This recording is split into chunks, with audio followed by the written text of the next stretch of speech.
Over this last summer, I had a subcommittee, and you were on it, about detentions and suspensions. And what we found out was the number of kindergarten kids through third grade that were being suspended from school.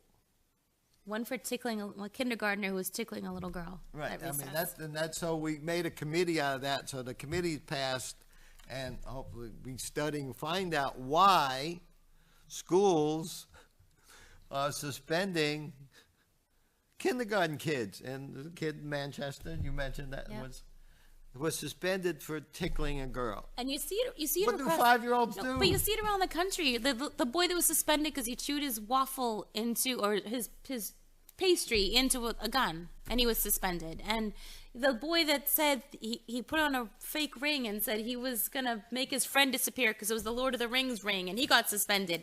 Like, yeah, I think. Yeah.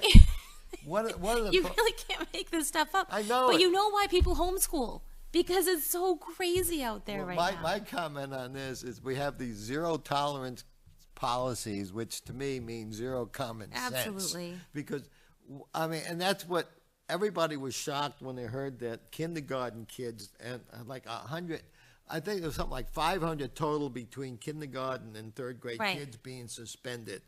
Now, kindergarten kids, we're talking 5-year-olds. Now, they haven't reached the age of reason yet, which people say. I mean, so you have to tell them. And like this kid in Manchester that got suspended for tickling, that's what 5-year-olds do. And he had to ask his mother what sexual harassment means. Yes, he got suspended for sexual harassment. I mean, that's utterly ridiculous. I mean, it's everybody was shocked when they heard those numbers. And usually they have to put down on when they send the DOE why a kid got suspended.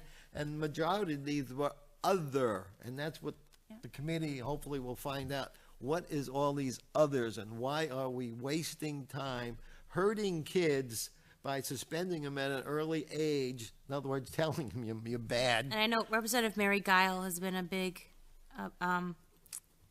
supporter of this. She's been trying to put this in motion and find out what's going on, because she wants to know why these little ones are being suspended. What does that do for your career?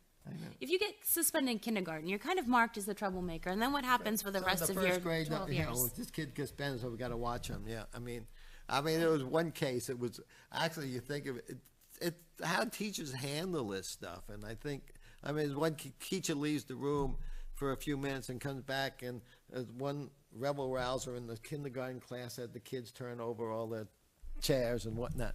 To me, that would be funny. Right. That's what kids do, right? That's actually a pretty good leader. Like, they're an organizer.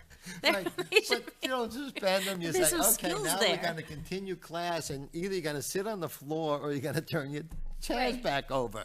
I mean, you don't suspend. I mean, it's funny, and we need some more common sense by school administrators. Yep. And we had that article that